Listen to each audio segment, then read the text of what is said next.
Você já se sentiu completamente sozinho em uma situação onde parecia não haver saída? Já acordou em uma madrugada com o coração apertado, sem saber de onde viria o próximo passo? Já experimentou aquela sensação de caminhar em um vale tão escuro que seus próprios pés não conseguiam enxergar o chão? Se você já passou por isso, ou se está passando agora mesmo, o que você vai ouvir hoje pode transformar completamente a forma como você enxerga a mão de Deus em sua vida. Porque existe um mistério guardado há mais de 3.000 anos, em apenas 6 versículos de um salmo, que bilhões de pessoas conhecem, mas poucos realmente compreendem em sua profundidade original. E hoje, juntos, vamos desvendar cada palavra, cada termo hebraico, cada contexto que Davi viveu quando escreveu essa declaração que atravessou os séculos e ainda hoje faz corações encontrarem paz. Antes de mergulharmos nas palavras, precisamos conhecer o homem que as escreveu. Davi nasceu em Belém, uma pequena cidade situada nas colinas da região de Judá, aproximadamente 10 quilômetros ao sul de Jerusalém. Arqueólogos e historiadores confirmam que Belém, cujo nome em hebraico significa Casa do Pão, era uma vila pastoral de importância modesta no século X a.C. O pai de Davi, Jessé, era um homem de posses moderadas, descendente direto de Rute, a Moabita, e de Boaz. Davi era o caçula de 8 filhos. E enquanto seus irmãos mais velhos eram preparados para assuntos mais importantes, o menino ruivo de olhos brilhantes recebia a tarefa considerada mais humilde daquela sociedade: cuidar das ovelhas. E aqui precisamos entender algo fundamental. Na cultura israelita antiga, o ofício de pastor de ovelhas era uma das posições mais desprezadas. A palavra hebraica para pastor é roé, que vem da raiz Ra'á, significando guiar, alimentar, conduzir. Era um trabalho solitário, perigoso, realizado longe de casa por dias ou semanas.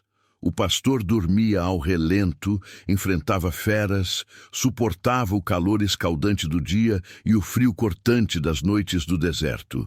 Mas foi exatamente nesse cenário de aparente insignificância que Deus moldou o coração do homem que se tornaria o maior rei de Israel.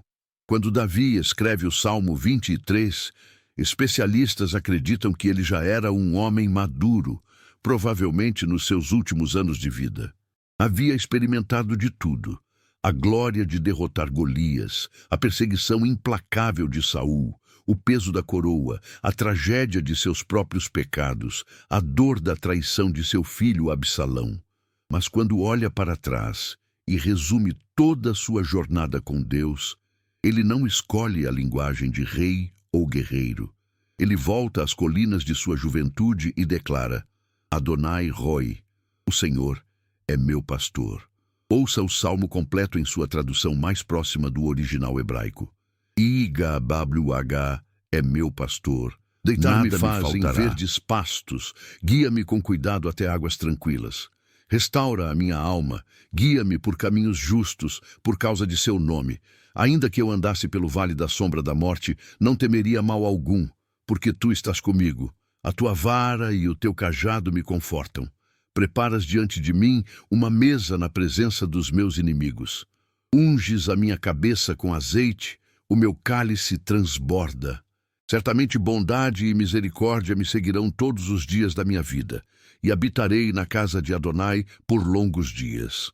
Agora vamos destrinchar cada versículo como quem abre um baú de tesouros. No primeiro versículo, Davi usa o nome mais sagrado de Deus, IWDH, o tetragrama divino, as 4 letras que os judeus consideram tão santas que evitam pronunciar. Este nome, revelado a Moisés na sarça ardente, significa Eu sou o que sou, ou aquele que eternamente existe. Quando Davi diz Igá Roi, ele está fazendo uma declaração de intimidade profunda. A palavra Roi carrega o sufixo possessivo meu. Não é um pastor qualquer, não é o pastor de Israel em sentido genérico. É meu pastor, pessoal, íntimo, exclusivo. E aqui vem a primeira revelação que muitos não percebem. Quando Davi declara lo exar, traduzido como nada me faltará, o hebraico permite uma leitura ainda mais profunda. A raiz shazar significa faltar, necessitar, ser carente, diminuir. Mas no contexto gramatical usado por Davi, estudiosos do texto original explicam que o sentido mais preciso seria ele não me faltará, ou de nada sentirei falta. A promessa não é primariamente sobre bens materiais, mas sobre a presença constante de Deus. Davi não está dizendo que terá tudo o que deseja, mas que terá tudo o que precisa, porque o próprio pastor está com ele. No segundo versículo, Davi pinta um quadro de provisão e descanso. A expressão verdes pastos, no hebraico, é binodesh, que literalmente significa pastagens de grama tenra. Para entendermos isso, precisamos conhecer a geografia de Israel. Grande parte do território é árido, semidesértico. Encontrar pastagens verdejantes era um desafio constante para os pastores. Eles precisavam conhecer profundamente o terreno, saber onde ficavam os oásis, os vales férteis, as nascentes escondidas.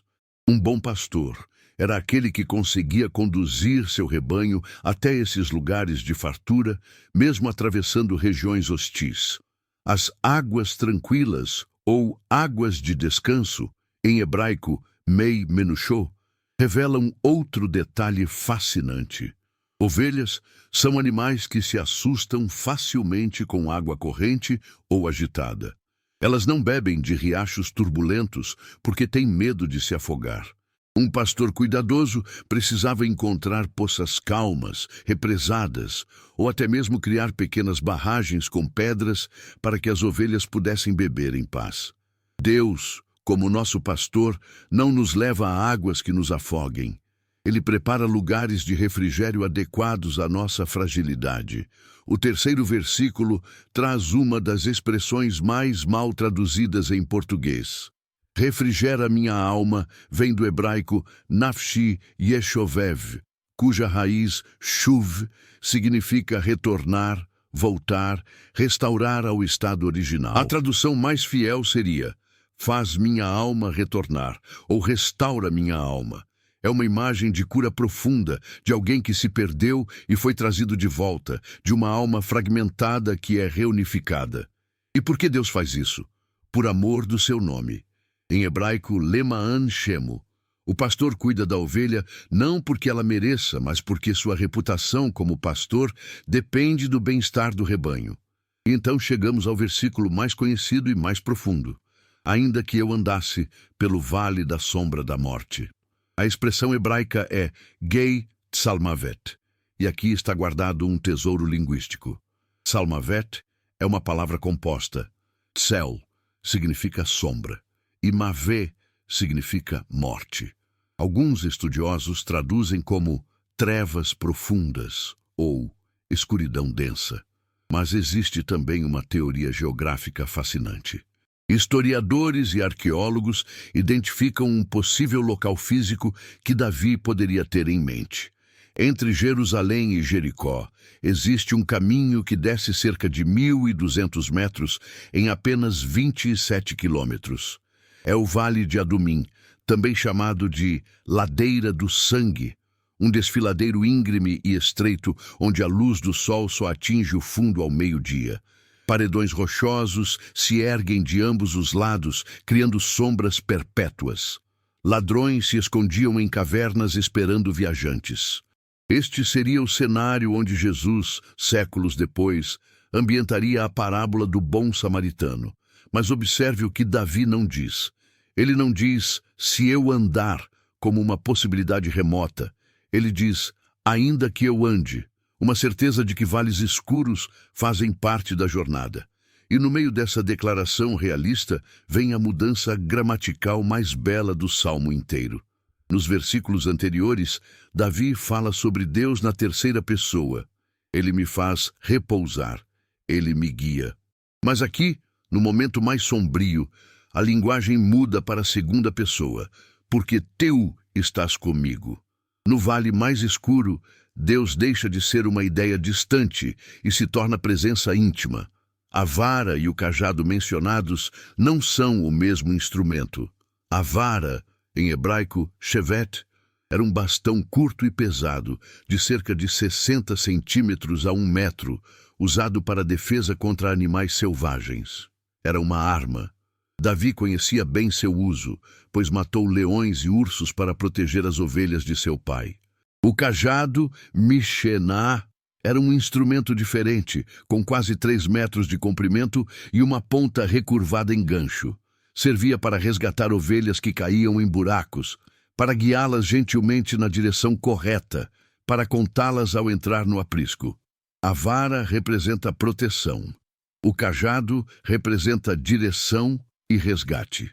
Ambos consolam porque revelam um pastor presente e atento. O 5º versículo marca uma transição de metáfora. Davi deixa a imagem do pastor e passa à imagem do anfitrião. Preparas uma mesa perante mim, na presença dos meus inimigos. Na cultura do Oriente Médio antigo, receber alguém em sua tenda e oferecer uma refeição era um ato sagrado de hospitalidade e proteção. O hóspede, enquanto estivesse sob o teto do anfitrião, estava protegido mesmo de seus inimigos. Ninguém ousaria atacar alguém que comia na mesa de um homem honrado. Mas existe também uma interpretação pastoral igualmente rica. Estudiosos explicam que mesa, em hebraico shulchan, pode se referir às áreas de pastagem preparadas pelo pastor.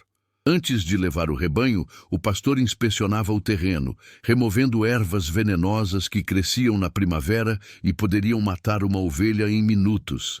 Ele literalmente preparava a mesa para suas ovelhas, garantindo que o alimento fosse seguro. Unges minha cabeça com óleo. Em hebraico, Dishanta Vashemen Roshi. O óleo mencionado é shemen, o mesmo azeite usado para ungir reis e sacerdotes, mas na prática pastoral, o óleo tinha função medicinal. Ao final do dia, quando as ovelhas entravam no aprisco, o pastor examinava cada uma. As que tinham feridas recebiam unguento curativo. As que estavam saudáveis recebiam óleo na cabeça para repelir moscas e insetos que depositavam ovos nas narinas e ouvidos das ovelhas, causando infecções terríveis que podiam levar à morte. O óleo era proteção e cura. O meu cálice transborda. Kossi revaia.